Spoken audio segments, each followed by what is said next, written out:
Hello and welcome to ET Garage. I want to thank everybody that's watching this video. I hope it's informative and helpful, and that's usually what I do. It's almost always about my C4 Corvette if you've never been here before. If you're a big C4 fan, you probably already know it. But anyway, today's video is going to be about this plastic piece right here. This is a bracket that actually goes underneath here and holds this ECM. I will take the ECM off. This is on a 90 Corvette, and take this bracket off, and I'll show you what's going on and why I'm refinishing it and why it has this stupid rough shiny finish on it right now that I don't like. So hold on a second. Okay, hopefully you can see this, how bad this came out. It's glossy and lumpy and everything. And I used this Rust-Oleum paint for plastic, and it's satin, and it actually came out really glossy. And this can has been sitting around in my basement forever, which probably didn't help. I figured I'd try it since I had it, and it's been bugging me to do this plastic piece for a long time. And I was thinking about buying the Eastwood Underhood Plastic Black, I think it's called. Eastwood products are very good, but they're also expensive. You're talking $30 some for that can of paint, plus shipping and whatever. So I was in Advance Auto and picking up some cleaning supplies, and I said, let me see what kind of plastic paint they had. And they had this VHT plastic paint, good up to 200 degrees Fahrenheit. And it is matte black. So this is what I really want, and it's for under the hood, which is great. So I'm gonna sand this down and re-prep it and smooth it out and all that good stuff. And I'm not gonna go into details of prepping. I am not a professional painter, even though I feel I successfully refinished like a lot of my plastic pieces and the Corvette and stuff. It's just a matter of practice and trial, and you may have to redo stuff if you're not used to doing it, and follow the directions on the can and light coats. That's usually where I feel. But I'm gonna get this shaken up and get this sanded, and then we'll see how it turns out. Oh, I always recommend that you wear some type of protection on your hands when dealing with paint and stuff, like rubber gloves and stuff. Just something thought out there, unless you like getting paint on your hands, you know. But anyway, let me get on with this.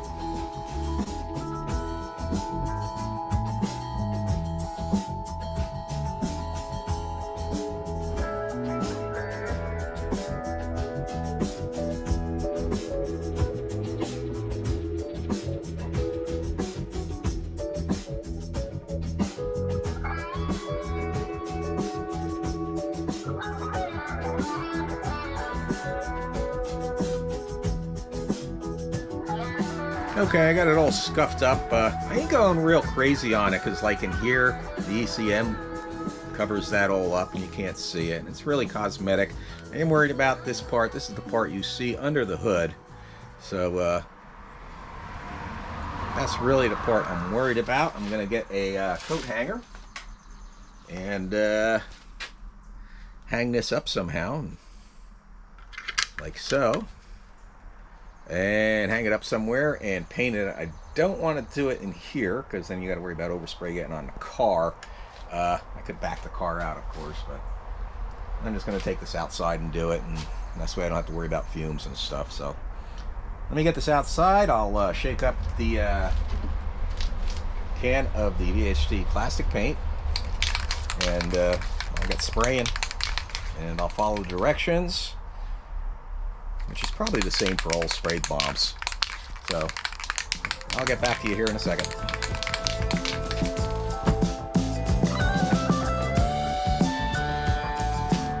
Okay, I did the first coat, and it's looking pretty good. I should have probably sanded the surface a little smoother, but it says 10 minutes between coats, and it looks a lot better than the last stuff I used. Let me read the directions too. I was going to go online and read and print it out and read it from there, because the print on this can is so small I almost need a microscope to read it. But I'm going to read it to you because of what it says. Usually they're all the same. There's a little bit difference in here, so I'll go over it a little bit more. Well, this dries, and I put a second and third coat on it. One thing about this is I did see on their website is you don't need primers or anything with this, or plastic prep. You can just put it on and good to go. Of course the surface is clean, but let me try and read this even with my bifocals. Okay, I'm going to read the directions. Prepare surface by removing dirt, grease, wax, etc. using wax remover, etc. I should have probably did that, but I did sand it. And then if the original plastic surface is damaged, lightly sand with 800 grit paper to smooth out any imperfection. Otherwise, do not sand surface or apply adhesion promoter prior to paint. I found that interesting. Mask off surrounding areas, protect overspray. For best results, apply with temperatures 55 to 70 degrees Fahrenheit or 12 degrees Celsius to 24 degrees Celsius, and humidity is below 60%.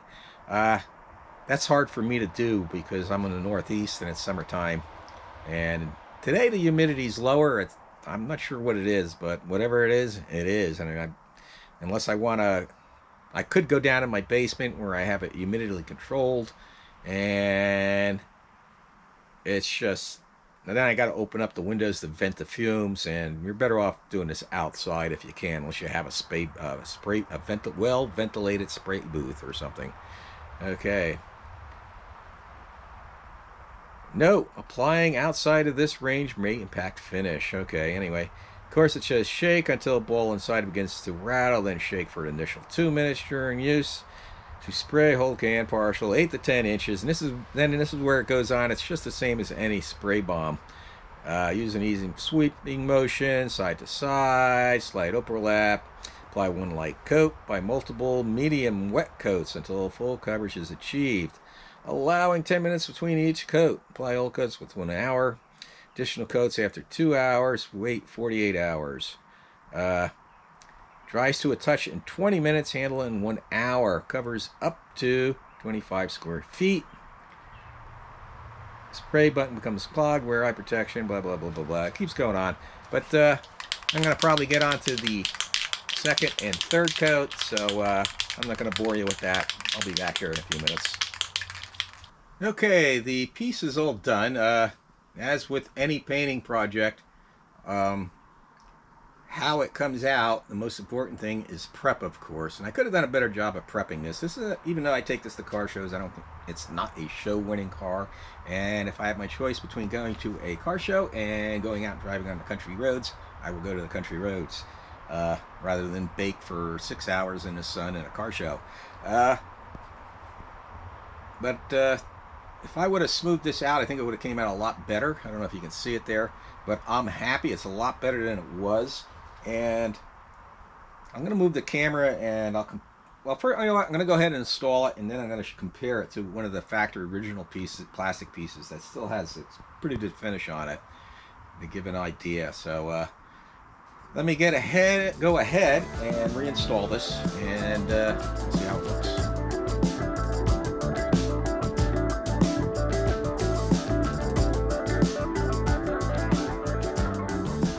Okay, there it is. Like I said, if I would have finished this better, it would have looked better.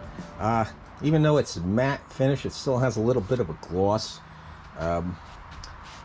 This piece here that goes on the ECM plastic piece isn't in great shape. It'd be interesting to see how these pieces look new. I doubt they look like that. It's hard to say, and all I can do is compare it to maybe new cars. It does look better. The problem is now it's making all the other parts in the engine bay look bad. So that's the bad thing about that. I could probably take a little lacquer thinner and just wipe it down, and that might dull it out a little more. I'm just going to let it sit there. I figure after it gets some miles under the hood there, it'll probably flatten out some more. I should have probably, like I said, sanded it better and probably a little lighter with the coats. But anyway, it looks better than that gray, I think, somewhat. I don't know. What's your opinion? Leave your opinion in the comment section below. Anyway, that wraps it up for this video. So I hope it was helpful. VHD, high temperature plastic paint, good up to 200 degrees Fahrenheit. Good for plastic engine covers, components, interiors. Like I said, I'm not a professional painter. I'm just a guy working in this garage at home. If you want to find out more information, if you've never been on my channel and know more about this Vette, even though I like it to look nice and I take it to car shows, it'll never be a show winner. It has over 238,000 miles on it as of this video, I believe. And if you want to see more, I'll leave a link up there to it, a brief overview of it. And I don't know, I'm going to end the video here. Like with any paint project, prep is key, so keep that in mind. The more you prep, usually, and the more practice you get at it, the better it comes. So I want everybody to have a great day, and God bless.